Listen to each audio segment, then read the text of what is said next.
दोस्तों, क्या आपने कभी गौर किया है कि बहुत बार आप कुछ करने का मन नहीं रखते, लेकिन फिर भी किसी के दबाव में वही कर बैठते हैं जो वो चाहता है। आपको लगता है कि आपने अपना फैसला खुद लिया, लेकिन असल में आपकी सोच और आपके फैसले पर किसी और का असर था। यही है डार्क साइकोलॉजी की दुनिया। आज हम उसी अंधेरे को समझेंगे और जानेंगे कि कैसे लोग हमारी भावनाओं और हमारे दिमाग का इस्तेमाल करके हमें अपने हिसाब से चला लेते हैं। स्वागत है आपका माइंड फ्यूल हिंदी चैनल पर। और हाँ, अगर आप भी अपने जीवन में इस तरह की मनोवैज्ञानिक चालों को पहचानना और उनसे बचना सीखना चाहते हैं, तो चैनल को अभी सब्सक्राइब कर लीजिए। अब सोचिए, कितनी बार ऐसा हुआ है कि आप किसी को साफ मना करना चाहते थे, लेकिन सामने वाले ने इस तरह बात की कि आप मजबूर होकर हाँ बोल गए।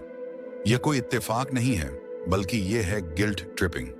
सामने वाला आपको बार बार याद दिलाएगा कि उसने आपके लिए कितना किया है और आप कितने एहसानमंद हैं।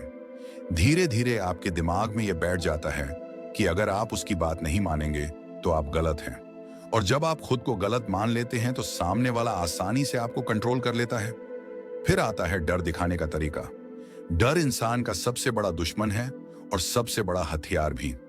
जब कोई आपके दिमाग में यह बैठा दे कि अगर आपने उसकी बात नहीं मानी तो कुछ बुरा हो जाएगा, तो आप सोचने समझने की क्षमता खो देते हैं।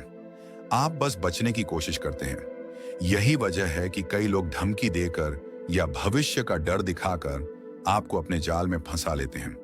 कभी आपने गौर किया है कि रिश्तों में शुरुआत में कोई इंसान आपको बहुत ज्यादा प्यार और ध्यान देता है। आपको लगता है कि यह इंसान आपके लिए सबसे खास है, लेकिन धीरे धीरे वही इंसान उसी प्यार को आपके खिलाफ इस्तेमाल करने लगता है। वो कहेगा, मैंने तुम्हारे लिए इतना किया, अब तुम मेरे लिए इतना भी नहीं कर सकते। और आप मान जाते हैं। यह है लव बॉम्बिंग, जिसमें शुरुआत में प्यार और फिर उसी के सहारे कंट्रोल। डार्क साइकोलॉजी का खेल सिर्फ शब्दों से ही नहीं, बल्कि बॉडी लैंग्वेज से भी चलता है। अगर कोई इंसान लगातार आपकी आंखों में देख रहा है और आपकी हर हरकत को दोहरा रहा है, तो समझ जाइए कि वो आपको इन्फ्लुएंस करने की कोशिश कर रहा है। अगर कोई धीरे धीरे और स्थिर आवाज में बात कर रहा है, तो वह चाहता है कि आप उसकी बात को बिना सवाल किए मान लें। वहीं अगर कोई ऊंची आवाज में अपनी बात दोहराता है, तो वो आपको डराकर अपना काम निकलवाना चाहता है। अब सवाल उठता है कि इन सब से बचा कैसे जाए।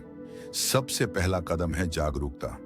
अगर आप पहचान लेते हैं कि आपके साथ ये खेल खेला जा रहा है, तो आप उसमें फंसेंगे नहीं। जब कोई आपको बार बार गिल्ट दिलाए या आपकी यादों पर शक दिलाए, तो ठहर कर सोचिए कि क्या यह सच है या सिर्फ एक जाल। दूसरा कदम है सीमाएं तय करना। आपको यह सीखना होगा कि किन बातों पर आप समझौता कर सकते हैं और किन पर नहीं। अगर कोई इंसान आपकी हद पार कर रहा है, तो साफ साफ ना कहना जरूरी है। याद रखिए, ना कहना कमजोरी नहीं, बल्कि आपकी असली ताकत है। तीसरा कदम है आत्मविश्वास। एक आत्मविश्वासी इंसान को मैनिपुलेट करना आसान नहीं होता। जब आप खुद पर यकीन रखते हैं, तो कोई भी इंसान आपकी सोच को अपनी तरफ मोड़ नहीं सकता। दोस्तों, यह भी सच है कि हम सब कभी ना कभी दूसरों को इन्फ्लुएंस करते हैं, कभी मजाक में, कभी मजबूरी में और कभी अपने फायदे के लिए। फर्क बस इतना है कि कोई इसे मासूमियत से करता है और कोई इसे चालाकी से। लेकिन असली ताकत तब आती है जब आप ये समझ जाते हैं कि दूसरे भी आपके साथ यही कर सकते हैं, और तभी आप खुद को बचाने लगते हैं। डार्क साइकोलॉजी हमें डराने के लिए नहीं है, इसका असली मकसद हमें मजबूत बनाना है।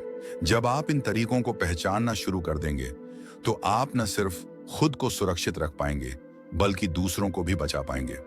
तो दोस्तों, आज से यह तय कर लीजिए कि आप अपनी सोच के मालिक खुद होंगे। आप किसी को भी यह ताकत नहीं देंगे कि वो आपके दिमाग को अपनी कठपुतली बना ले। आप जागरूक रहेंगे, सीमाएं तय करेंगे और आत्मविश्वास के साथ अपने फैसले खुद लेंगे। यही है असली आजादी। अगर आपको यह वीडियो पसंद आया हो, तो इसे लाइक जरूर कीजिए। कमेंट में बताइए कि आपको डार्क साइकोलॉजी की कौन सी चाल सबसे चौंकाने वाली लगी। और हाँ, सब्सक्राइब कर लीजिए माइंड फ्यूल हिंदी चैनल को, ताकि इस सीरीज के अगले एपिसोड में जब हम और गहरे रहस्यों को उजागर करेंगे, तो आप उसे सबसे पहले देख सकें।